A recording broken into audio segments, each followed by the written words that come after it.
everybody, and welcome back to the 1313 podcast, the most mediocre podcast in the Star Wars universe. I'm Jacob. I'm Tommy.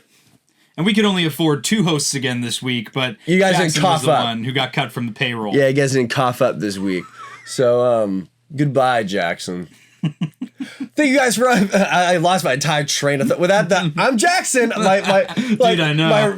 My rhythm is gone. But welcome back to all you Regs, to all you Shinies. Welcome to the podcast. This is the podcast. Please, before we begin, make sure that you hit like, leave a comment, subscribe, hit the bell, join the channel to support us, and then you get some stickers next to your name and all that fun stuff and special chats and also access to member-only videos. Whoa. Also, if you want to go above and beyond to support the podcast, you can support us on Patreon. 3 ways, 3 tiers to support us. And if you're in that Gungan Boss tier, you're going to be entered in to win this Cal Kestis Black Series figure, the red box Kestis.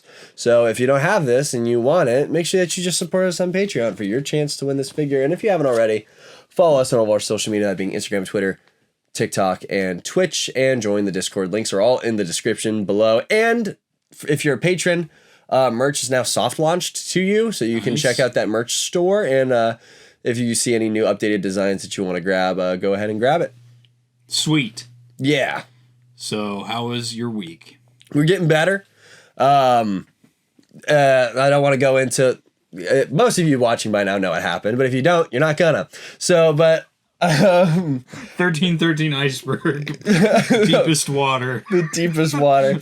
But no, life's getting a little bit easier. I'm doing a little bit better.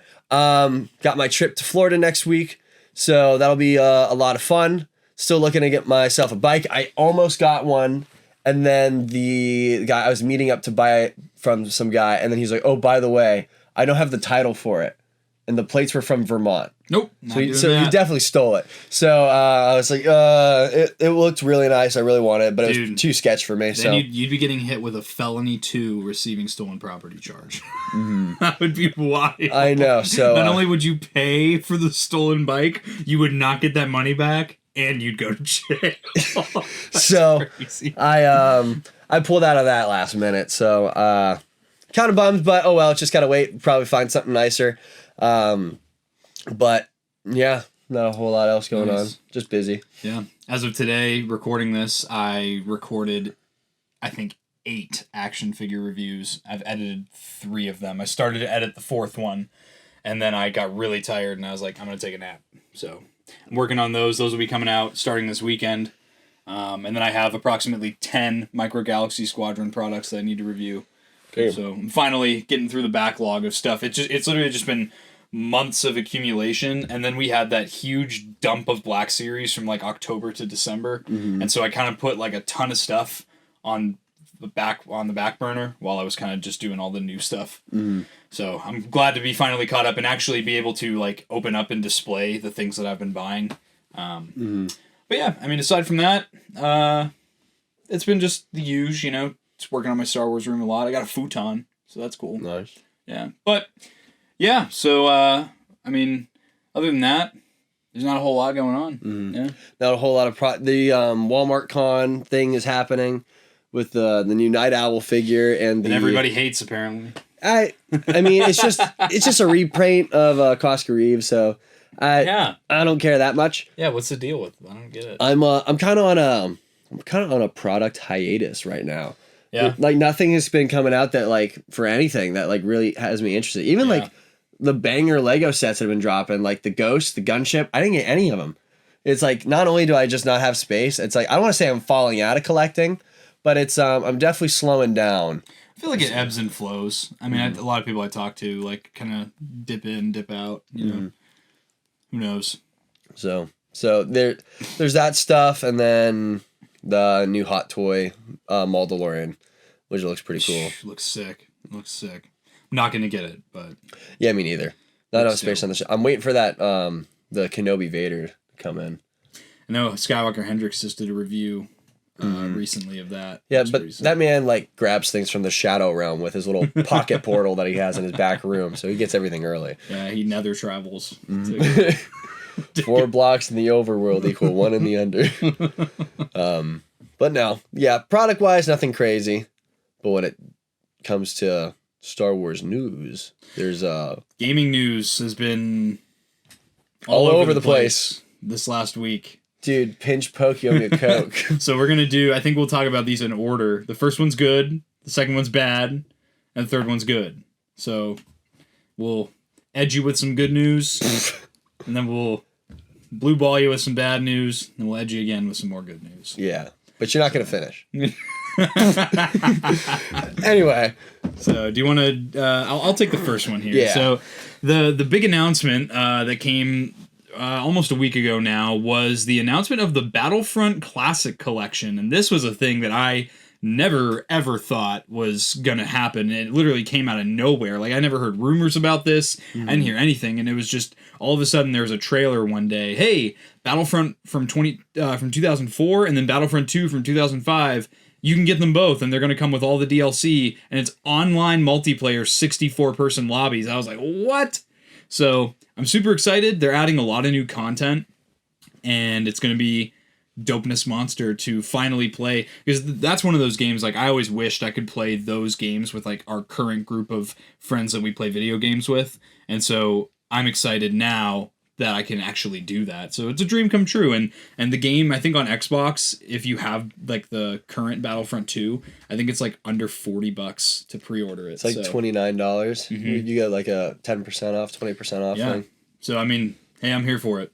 But yeah, that's super exciting news. What do you think? Yeah, I mean, so when I initially saw all the thumbnails and stuff for the trailers, I like didn't realize what it was. I was just like, oh, Battlefront stuff. That's right, yeah. So it kind of went under my radar, but I mean, I don't know. I'll probably get it just because everybody else is getting it. But I don't think if it wasn't for the fact that I had multiplayer and like everybody else is getting it, I don't think I would have touched it. Just because it's like, just like any other like kind of like remake, remaster. Yeah. I wish it was like a little bit like remastered with like a little heightened graphics. I feel like that would be cool. And I remember when we were talking about this over dinner the other day, I was like, oh, maybe this is like a soft launch for EA to judge interest to see if they would make another Battlefront. And then yesterday, EA laid off 670 employees, most of them from Respawn. And in that group, they canceled the upcoming Respawn Star Wars rumored to be Mandalorian FPS. So, yeah, a game that we've all been waiting for, that we've been hearing rumors about for like a year and a half now, is just out the window, I guess. The studio is just... The gaming industry in general right now is like falling apart. So it's so weird because that I was super excited for a new Star Wars shooter game, and now you just have nothing. Like, I just don't understand how EA comes to these conclusions year in and year out. They just make awful ass decisions, like canceling Battlefront 2 support when they already had in production the next-gen version release, which is now current-gen, of the game, and porting it over to that, and coming out with tons of new content. They put that on hold, again, just like this announcement, seemingly out of nowhere, made Battlefield 2042, which was a flop, in my opinion. It kind of fell flat. And, they cut the new Battlefield team. Yeah. It's like, what are you guys doing? And then you made a mediocre Battlefield title, and then now you're canceling a game that everyone's excited about, which honestly, thank God that the third installment of the Jedi series is not being canceled, because that would have been I would have, yeah, I'm not gonna say what I would have done. But no, it was, yeah, because when I initially saw the reports and they were like Star Wars game canceled, my heart sank. I was like, You can't take Cal away from me. That character's too important to me. I'm like, you cannot take him away.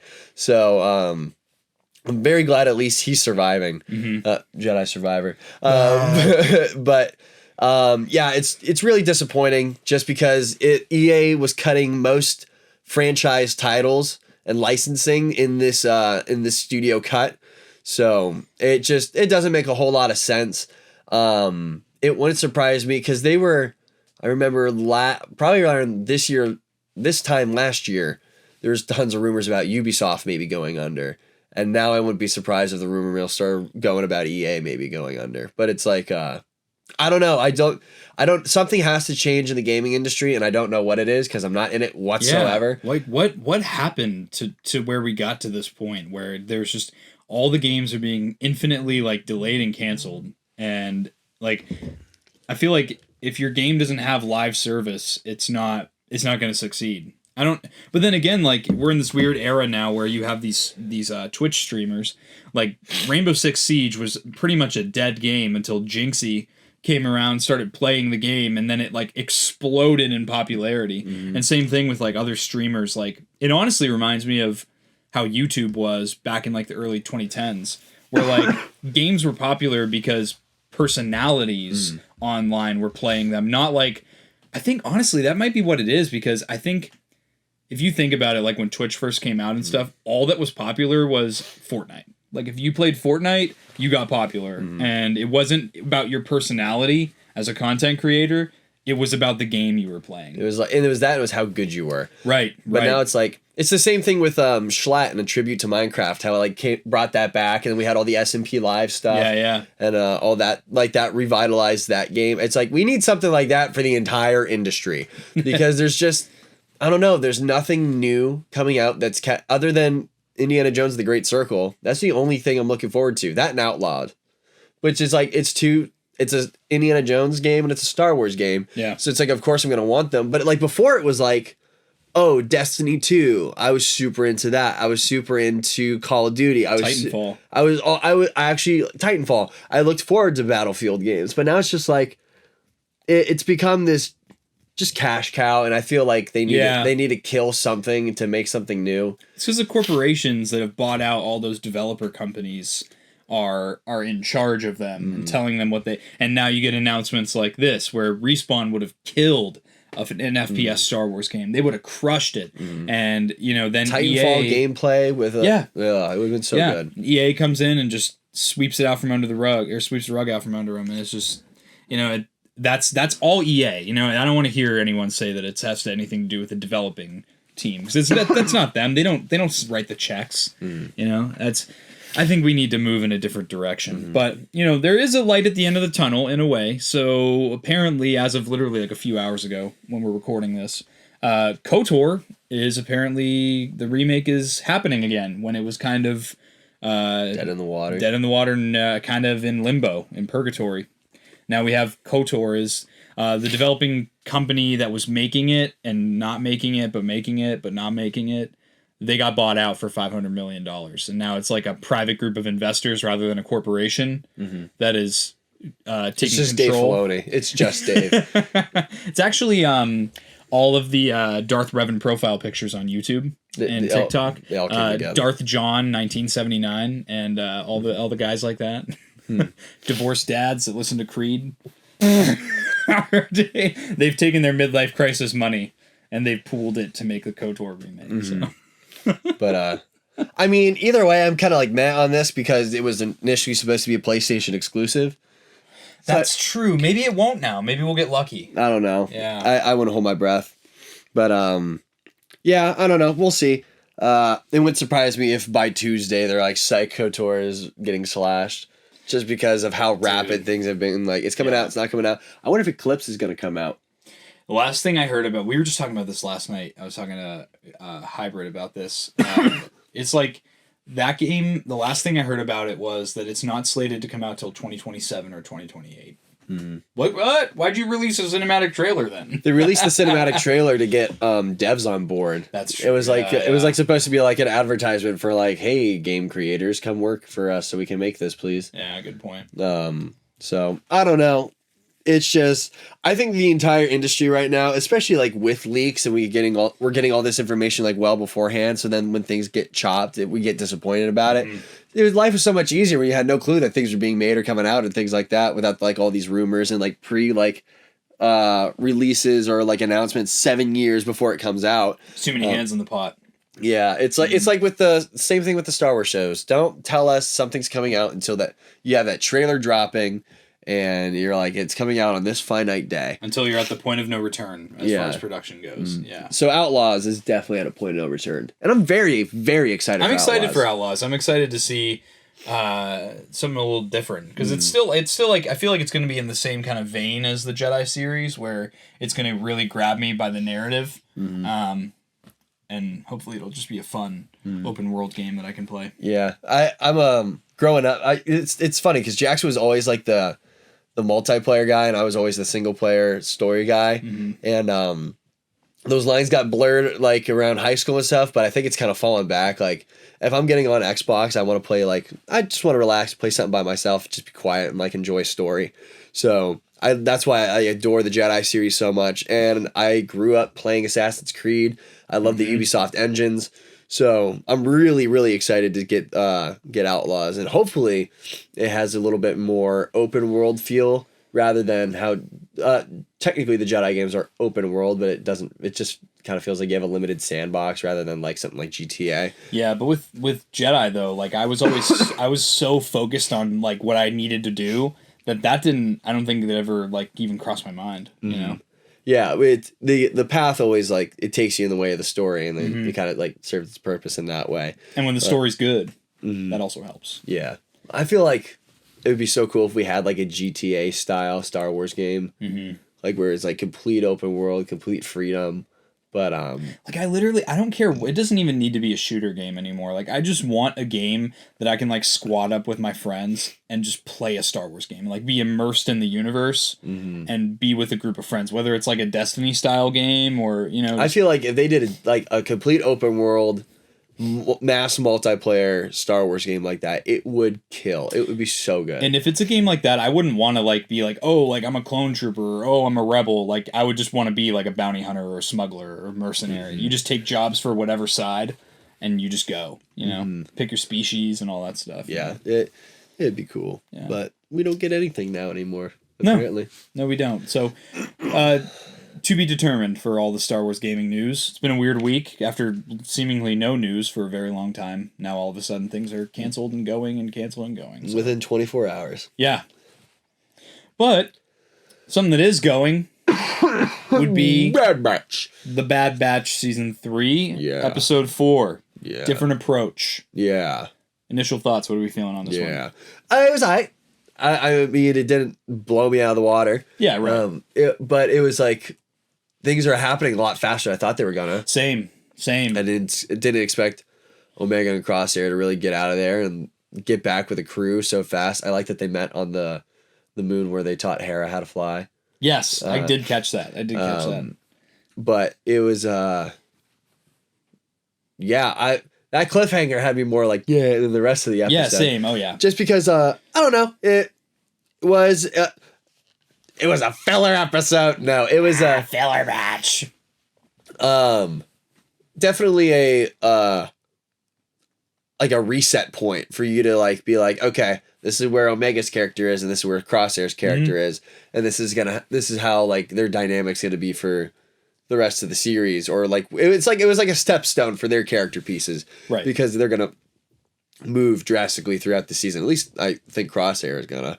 So it was something that had happened, and I haven't paid attention to anybody online. I haven't heard anything. But it wouldn't surprise me if people were crying about it. It's been actually surprisingly positive so far this season. I've seen little to other than the naysayers that are always negative. I have seen really positive feedback on all 4 of the Bad Batch episodes this season, and that's been really encouraging. Like it just feels so good when you're happy and excited about something to just see that excitement coming from other people as well. It was, I agree too. I think that was awesome. That's what's awesome about this season so far. I feel like we pinned season 2 like perfectly from like before the mid-season finale even happened. You know, like we were like, yeah, Tech's gonna die. Like, and then he died. And I mean, it was still very impactful as a viewer, but we hit the nail on the head when it came to predicting the end of season 2. So I remember us predicting what was going to happen in season 3. I mean, we thought Omega was going to be captured for like the entire season. And to see that not only did she escape in the 3rd episode, in the 4th episode, she's reunited with Hunter and Wrecker. I didn't think that was, I thought we were going to go several episodes this season where they're trying to find each other, you know? So I like that we're kind of skipping all the fluff, all the stuff that, you know, maybe would be considered filler. We're just pushing right through the story. So I do think there were I used to be like, I hope this isn't true, but now I think Omega is Force sensitive, and I think there's a couple hints in this episode to lean towards that. You think part of it's that she's good with animals? She's good with animals, and then there's parts during the Sabacc game where she waves her hand like a little bit like this, and then like the mood of the officer changes. There's that, and then there's also like from season 1, she was always like been more keen on how everybody was feeling, but we always took that as just her being like an observant child. But maybe there's like a little bit more like leaning into it, and now we know that she has like a perfect M count reputable blood replication. Yeah, so it's like it would not surprise me if her plot line moved her into the Force sensitive category. It is a weird one, because I feel like, me personally, I'm still on the fence about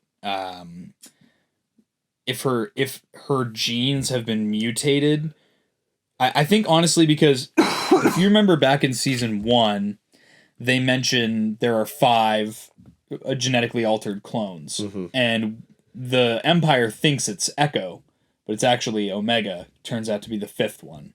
And I always thought it was just because they made her a female, but now I also think, I kind of agree with you. I think Nala Se specifically altered her genes so that she could accept an M count, and that was kind of the Kaminoans' next phase of where they wanted to go with cloning.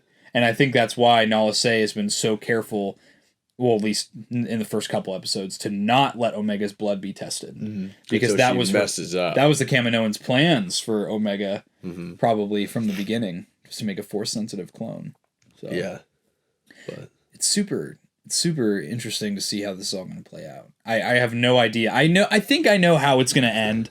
Everyone dies. Yeah, and like there's going to be a clone attack on Tantus, which that was something else that got alluded to in this episode as well. Was we got to get the coordinates so we can go back. And she has mentioned several times, well, why don't we go? We need to go back and save all the prisoners. We need, and then like her freeing all the animals. Like I feel like that's a foreshadowing of she's going to be the one that I always thought. Yeah, it's going to be Captain Rex. He's going to be the one that pushes for them to go to Tantus and free all the clones.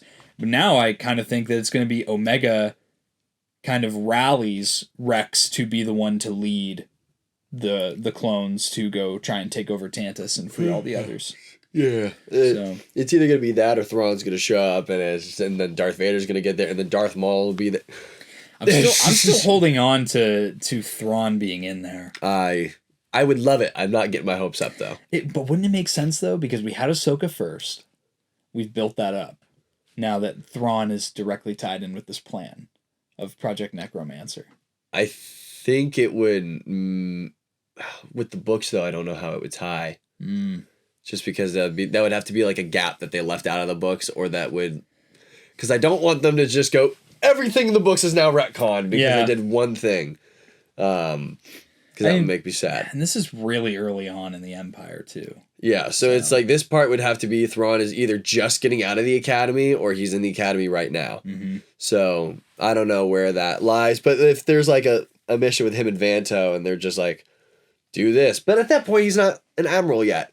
So I don't know. But he was tight with Palpatine right from the get-go. Yeah, I don't know. Who knows?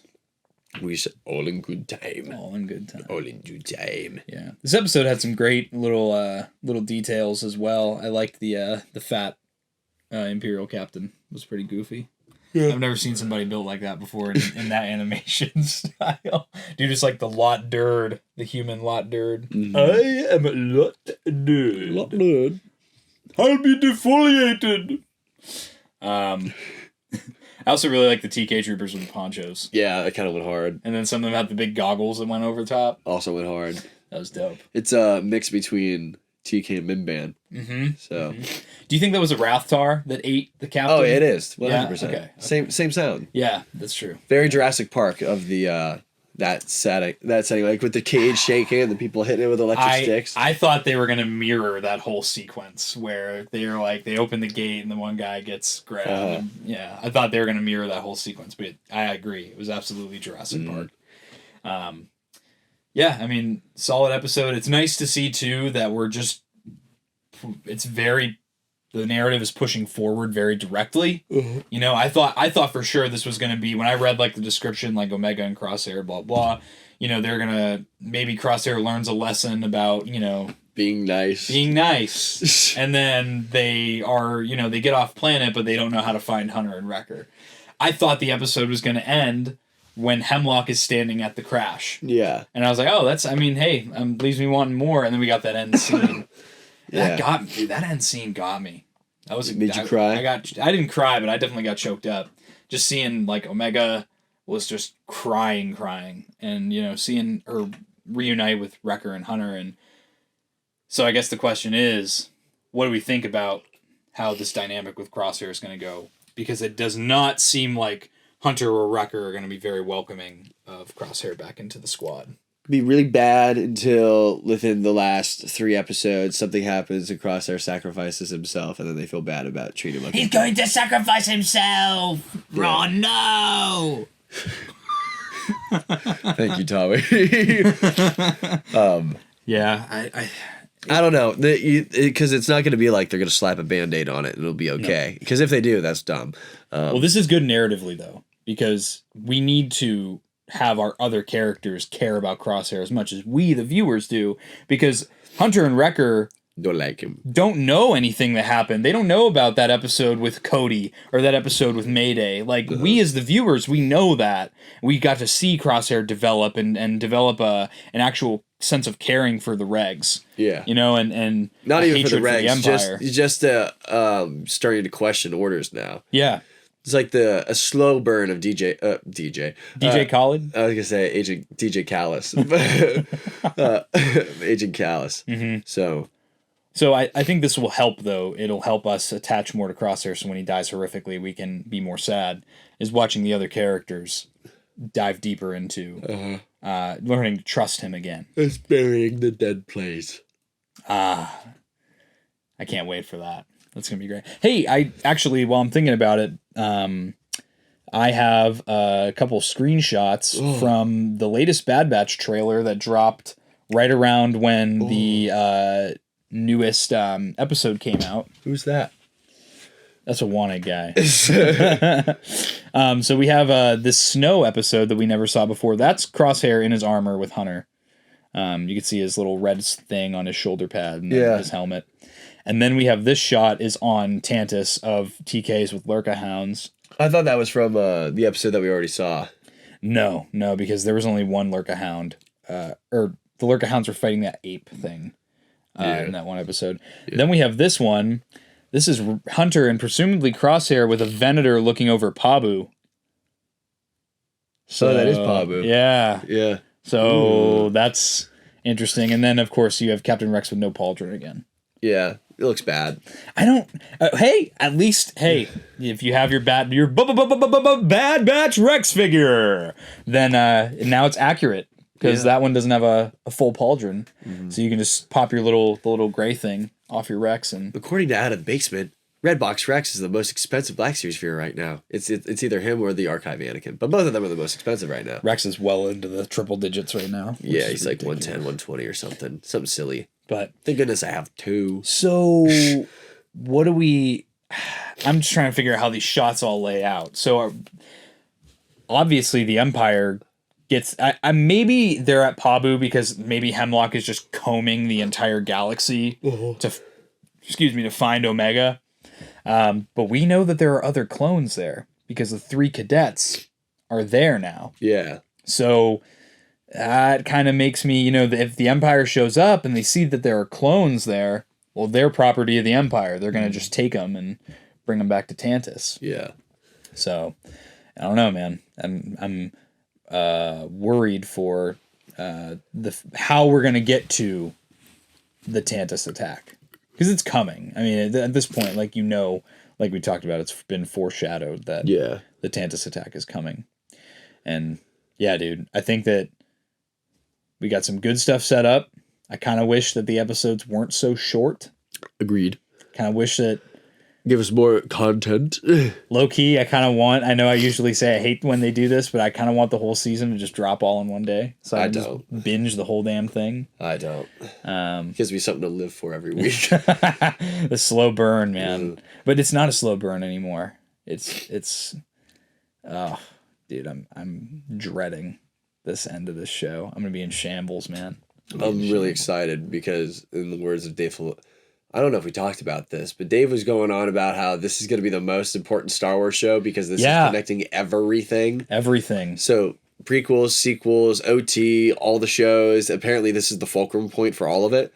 So I'm like, oh, Dave, come on. So there's the obvious. I mean, the obvious is that it's going to connect.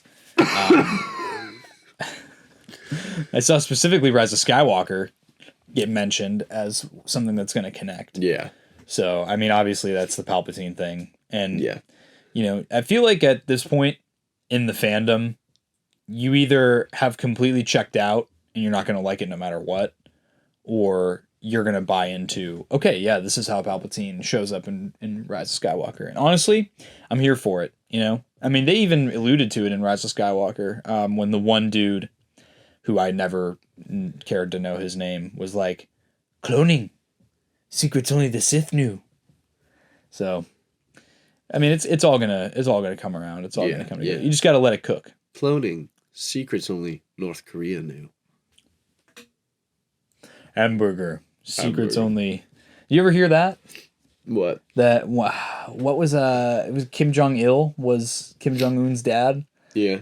The lore of North Korea is that the people of North Korea for the longest time believed that Kim Jong-il invented the hamburger. Well, their textbooks say that they're like the best athletes and everything. Yeah, yeah. Did you know the average penis size in North Korea is 3 inches? That's crazy. No capitalism? Oh, dude, I just ripped it. Oopsie. Dude, I've been so gassy today. Dude, I was like yesterday. No, it was this morning. I was like, thank goodness I was in my woodshop class and all those machines were running because I knew they were loud, but nobody could hear them over a bandsaw. Yeah, I've been gassing it up all day. I don't know what I ate. Little beefer. Dude. Little beaver.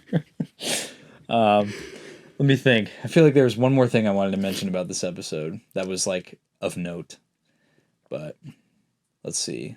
And then, you know, there's the obvious scene with Hemlock talking to Nala Say that I feel like that's not really noteworthy. Yeah. Because that's just continuing, making sure that you as a viewer know what's going on with her. That's like the whole thing about this episode, though, is like I could boil it all down to like not really noteworthy other than a stepping stone for the characters, and then the ending is what's like most important. And that's weird too, because like, and I also wouldn't call it a filler episode because everything that happened directly forwarded the plot, but also like I could tell you what happened in 2 seconds. Yeah, that's a weird thing about this episode. It's not like a goofy speeder adventure that Tech goes on where he goes on that little pod race. You know. Also, do we think that the hound that Omega has is called Batcher because it's a bad Batcher? She calls it Betcher, but it's like bad batch. Dude, Batcher. I had Jackson and 212 Hunter be like, yeah, that's weird that she's calling it Badger. That's a weird name. What? Why would they choose an American animal to call it's it? Bat. And I go, yeah, it's Batcher, as in the name of the show. You literally in season 1, Omega paints her little clone trooper doll to be a bad Batcha. That's literally a thing in season 1, and you like she said that word. Yeah. And they're like, that makes more sense because I thought she was calling it Badger. Badger. I was like, dude. Why is it Badger? They're like, look at my big meaty hands. Her accent is hard to understand. Oh, I'm telling you. Ooh. I need the subtitles on. Jeez.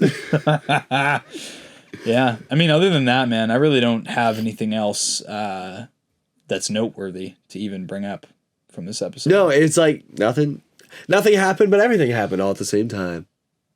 It was great. And again, I loved it though. That was the thing, is don't get it twisted. Don't get it twisted. Twasn't enjoyable. Matt Bryant has left a comment. Love it. Love it. Thank you know what else Matt I Bryant. love though? I gotta say, I've really stepped away a lot recently from engaging in or even looking at the commentary on social media. I think that From the yappers. yeah, no, I think I've figured out like where a lot of this is coming from because there's like a lot of like podcasts and stuff that call themselves Star Wars podcasts and things like that. All they talk about is that they talk about the same things every single week, and people like flock to these podcasts and they're like, "Oh, this is the best Star Wars podcast I've ever seen." They don't talk about Star Wars at all. All they talk about is like they repeat the same things like Last Jedi script is objectively bad as a movie, not even just a Star Wars movie. Then like two of the hosts will like yell at each other for like 10 minutes. And it's entertaining because it's two people yelling at each other. And then they move on to the next topic of, oh, the Book of Boba Fett sucks, blah, blah, blah. Like it's just the whole thing. And it's because Jon Favreau gave the writing to Robert Rodriguez and Dave Filoni is making all the Mando stuff mid because he hijacked the Mandoverse and blah. And the more I sit there and I listen to, because I do listen to a lot of Star Wars podcasts, especially when I was on third shift and you're just driving around like looking for things to do at 3 a.m. on a weekday when no one is outside. You're just like, I'm just listening to Star Wars podcasts. And I sit there and it like, after listening to several different episodes from like these same podcasts, I'm like, this is literally just the same thing week after week. And like some of these podcasts, they're not even covering Bad Batch. What? We're the same week after week, Thomas. All we do is go Star Wars good. Every week we say Star Wars good. Star Wars Shieldcast. 1313 Shieldcast strikes again. I'm sure you're not biased. Like you're surrounded by your hundreds of dollars of merchandise. Dude, that was a wild ass comment. And they're not wrong. Yeah, of course I'm biased. Yeah. Why would I not buy merchandise for the thing that I'm like obsessed with? Yeah. What do you thanks for pointing out the obvious. We should yell for the next 10 minutes. Maybe we'll get more views. All right, we should actually, I could totally TikTok clip this next conversation, just clickbait. Dude, and it'll be so funny because we'll get a ton of hate. We should make 2. We should do it right now. We should do one where we just make up a bunch of stuff about hating Star Wars, and then let's do one where we shill on Star Wars, on the sequels specifically. Yeah. And you guys listening to the full episode are going to know exactly what's happening, but we're going to get a ton of new followers. Yeah, this is ready? like, so if you're tuning in after, this is like 1930s war between the world where the radio broadcast is going to make you call the police and say that Martians are invading. Because I remember I watched a thing about that on History Channel. Orson Welles, same guy that did Citizen Kane, did that stunt. And then that's the reason why at the beginning, like, you know, like when you're listening to the radio and it's like 97 HD, yeah, like every time the song before it starts and then after, because they have to announce that this is a radio program every time before something starts because of that. Oh my god! Because they would just play music and then out of nowhere they'd be like, a reporter just died, and then it would go back to music, and everybody's like, what? Anyway, all right. So what's our topic for? Are we hating first or are we shilling first? I don't know. Are we throat goating or are we are we gonna edge you or are we gonna let's I mean, obviously I feel like the bashing one is easier because that's the thing that we make fun of the most. Yeah, but what are we gonna bash? What specifically are we gonna bash? What should we bash? We should talk about how Ahsoka sucks. That's been the thing I've seen a lot of people talk. Like Ahsoka was mid. Okay.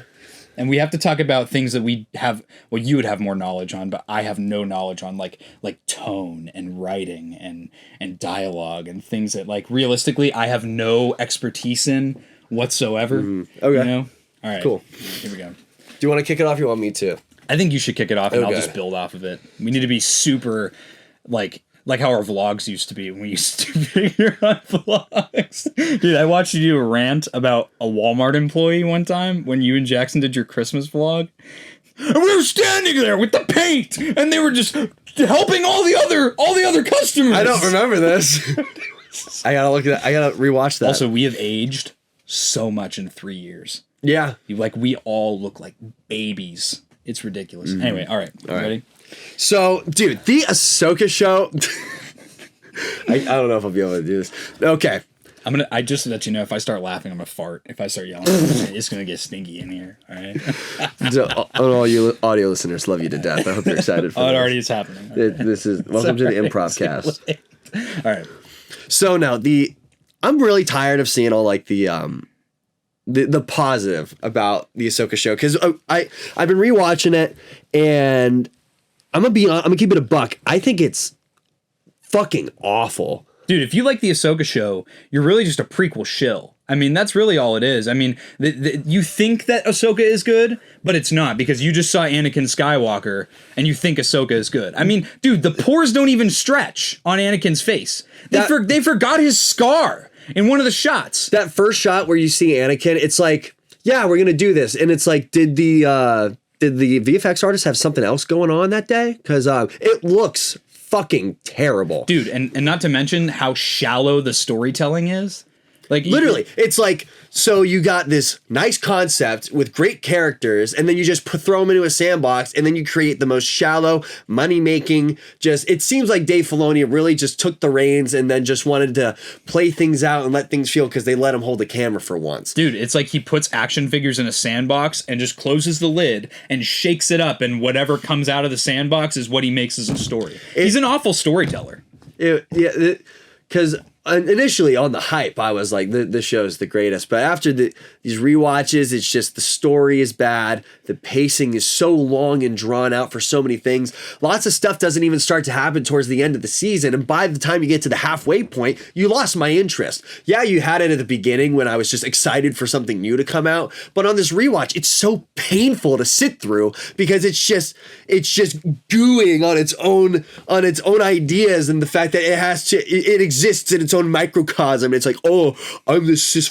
It's not sophisticated. It's a Star Wars franchise made for kids. I wish that they could do things like Empire Strikes Back again. Member berries? Member berries. That's all Dave Filoni knows how to do, is member berries. I wish he didn't hijack this whole universe from Jon Favreau. He fired Jon Favreau from writing on this. Like, did you hear about that? No. What? Yeah, dude. I have friends that work at Lucasfilm, and they told me that Jon Favreau got fired from working on Mandalorian because Dave Filoni wants to make it the Ahsoka verse now and make it woke, dude. I just don't get it anymore. I think we just need a show about the Clone Wars. You know what else I'm tired of? I'm sick and tired of bricks and screws in my Star Wars, okay? You don't know what Star Wars is. You don't know what Star Wars is, okay? I know what Star Wars is. You storytellers out there, you don't know as much as me, a guy who has loved Star Wars since his conception. You don't understand what it's like. I feel like we're hitting a little too on the nose right now. I know. But I feel like that's good, though. Yeah, that's a good little audio listeners. Love you to death. I hope you enjoyed that. All right. And do you want to shill? Oh my gosh! For the love of all things good, Dave, please don't see that clip, Dave. With my luck, that's gonna be the one thing he sees, and my job gone. It's like I'm not even gonna get a coffee anymore. You know what's crazy? I'm gonna make like YouTube shorts of these, and we're gonna wake up and have like 2 million subscribers. And I'm gonna be like, oh, cool. Oh no! Awesome! I attracted every moron on the internet onto our channel. Our Discord's just going to become a sewer, a cesspool of just incels, a hive of scum and villainy. All the Darth John 1984s are going to join. My Star Wars OC. So, oh my gosh! Seriously, where's Darth Talon though? I need some Darth Talon in my Star Wars. Yeah, I need hypersexualized characters in my Star Wars. Please. I need triple D's, man. I can't watch Star Wars, okay, without scantily clad Twi'leks and guys who look like they're from the Gears of War franchise, okay? I need them to be sized like The Rock, because that's realistic in my Star Wars. Can we get The Rock in Star Wars? I wonder if that would be a detriment. Probably, because Black Adam wasn't good. I could not take it seriously. I'm a Jedi. Then again, though, it's like Star Wars is weird, though, because I could take Samuel L. Jackson. I don't think of him as Samuel L. Jackson, which in every other role, other than Nick Fury and Mace Windu, I'm always like, yeah, that's Samuel L. Jackson playing a character. Yeah. Except for those two. And that's another thing that's really awesome about Star Wars. That's kind of its thing, is that it pulls like actors that nobody knows about. Yeah. And it kind of like is like their career starter. Yeah. It's so I feel like it's like when people are like, I want Keanu Reeves to play Darth Revan in this live action thing, and I think Keanu Reeves is gonna play Darth Revan in the Acolyte show. And it's like, no, he's not. No, dude, didn't you hear that? What? You didn't hear that Tom Holland is going to play Anakin Skywalker because they're remaking the prequels? I couldn't even play along with that one. All right, do you want to shill real quick and then just close out this podcast? Sure. All right, what are we going to... we just need to... I think the biggest clickbait is shilling on the sequels. If we call OT bad and call sequels better than the OT... This is the most dastardly segment of the podcast ever. The best part is like 3 people are gonna make it to this point. Nobody's getting here. That's what I do. That's why it's gonna be so great. That's because everyone that actually watches our show is gonna watch these clips and see all these comments, and I'm just gonna have a ball with them. They're gonna be like, "What?" Okay. All right, you ready? So yeah, you want to kick this one off? Yes. Yeah. All right, dude. So I've been thinking, and my honest take here. I'm gonna go ahead and say it, and this might be a hot take. I think the sequels are better than the OT. Really? Yeah, and here's why. If you think about it, like those movies are really old. They're really static. I kind of fall asleep when I watch them, especially Empire. I mean, Empire's just. I'm gonna have to clip it. I'm trying so hard. Okay. I mean, honestly, when I when I watch Empire, I'm like. Falling asleep. Like, it's so slow and like it's so poorly written. Like, what, Luke just believes Darth Vader is his father because all he says is search your feelings. Luke doesn't even know how to use the Force. What do you like and everyone wants to, dude, it just makes so much more sense. Like, Rey has to tap deep into herself for the Force to awaken. Luke never had the Force awaken. He has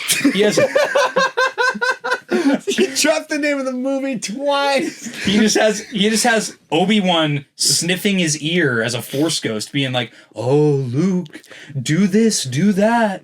I mean, you are really you're making sense because the not like if you look at the new movies, graphics are so much better. Oh my god, yeah. You gotta give me a minute. I can't believe I'm about to say it. I think I really prefer the CGI over all like the practical crap that they did because it just looks like cartoony and fake. So it's just, I don't know. It's just, I really like what Disney has done with Rey's character, especially in The Last Jedi. That movie. I'm just glad they killed Luke. That's where I'm at because Luke's character is such an overrated character, especially in the OT. Like, he's just a whiny baby, and it honestly it ruins the experience of watching the OT, and that's why the sequels are so much better because they do such a better job of portraying emotion in the sequel movies. And, I think it's a good thing that they killed off the OT characters because... Yeah, one by one, just cutting them off. Because now, like, we don't have to worry about them in future stuff. It's like they were dead weight anyway. They were. They were just ruining everything in the new media. So, it's just... So, for me right now, it's like... What my head canon is first 3, like 1, 2, and 3, and then 7, 8, and 9. Just... I could do without... This is so hard. And that's why Mando season 2 sucked because honestly, like looking back, it's like them adding Luke in there just ruins the whole thing. It just cheapens it because you're just taking a character that's just such a Mary Sue and he just like is so overpowered for no reason. Like for no reason. He never has any training. And what, he can just use the Force and grab his lightsaber in Empire? Yeah, right. Yeah, give me a break. Yeah, it's just so I'm excited to see what Disney does with things moving on and as we move away from that. I hope they kill Chewbacca next. That was so hard to do. That was like, I thought like ripping on Ahsoka was gonna be hard. That was because it was like all things that I like vehemently disagree with. That was difficult. Well, both arguments, I'm like, damn, like that was a lot harder than I thought. These are gonna be great.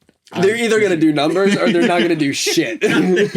I feel like it just has to start right out the gate with one of our most inflammatory comments. Like both the clips. Controversies don't deserve pensions. Yes. Oh, dude, that TikTok still gets likes. I don't yeah. He's still wrong for that. Yeah. All right. He doesn't get a pension. I'm completely satisfied with that. Yeah. That was, wow. I hope you guys enjoyed that, and I hope you guys are excited to see the absolutely ridiculous backlash that we received. To the 4 of you that made it this far,